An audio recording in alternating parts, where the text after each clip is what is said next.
Hey guys, this is Eric. And I'm Optimus Jim. And we're here today to talk to you about Transformers: Revenge of the Fallen.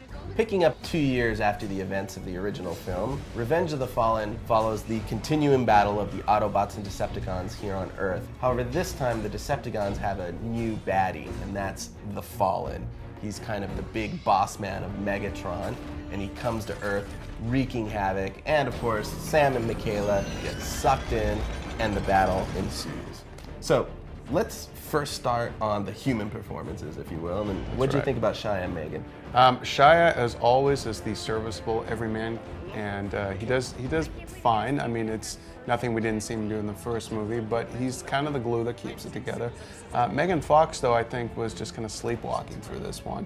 What was so breathtaking about her in the first movie just seemed overdone and way too vamped up for this one. And she seems bored throughout the movie, and so we're bored watching her. Now, let's continue on this human through line, and I don't know if he even is human, but Michael Bay, the director, man, he knows how to do action. Michael Bay has outdone himself. He's made the ultimate Michael Bay movie, which I think everyone thought the last Transformers was. It's really to his credit that he manages to take what is a pretty shoddy story, pretty bad movie in some ways, and turns it into a fun piece of summer entertainment, a lot of spectacle. But, you know, it's painfully dumb at times. You know, there's a lot of goofy stuff to it. Yeah, everybody who asks me, I tell them, you know, say what you will about Bay, but he can definitely direct action. And what he does is he takes this movie and he essentially cranks it to 11. I mean, from the get-go, it's a non-stop action until the end.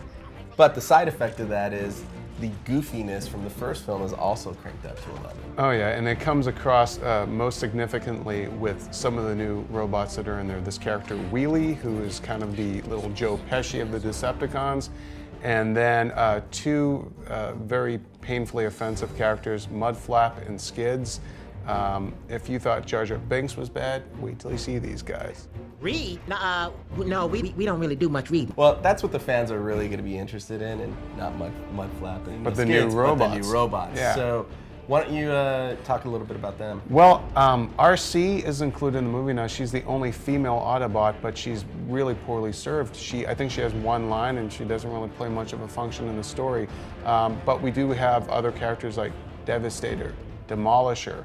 Starscream has a bigger role, and he's more like the Weasel that we remember from the show. We also have one of your personal favorites in here. Yeah, Soundwave. We get to see him, and he actually has the Ravager, which he ejects out of his system too. Which is awesome. I thought that was cool. And Devastator, you know, you mentioned him.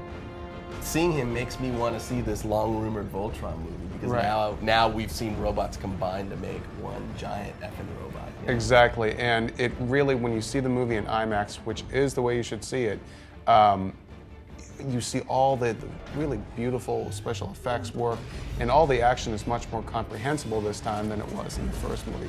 Unfortunately, the story isn't as comprehensible, and that's the big drawback to the movie. Well, on that note, why don't you roll us out, give us your star rating and your final thoughts. This movie only works because of Michael Bay. He manages to make it an entertaining piece of spectacle, even when the story utterly fails. I think it's a bad movie, but I nevertheless kind of enjoyed it. It's a 2-star film that somehow, thanks to Bay, is going to end up with 3 stars from me. I might live to regret that rating, but that's what I'm giving it. And I'm going to recommend it as pure popcorn summer fare. Definitely go check it out on IMAX. There you have it. For more Transformers: Revenge of the Fallen coverage, be sure to check out movies.ign.com.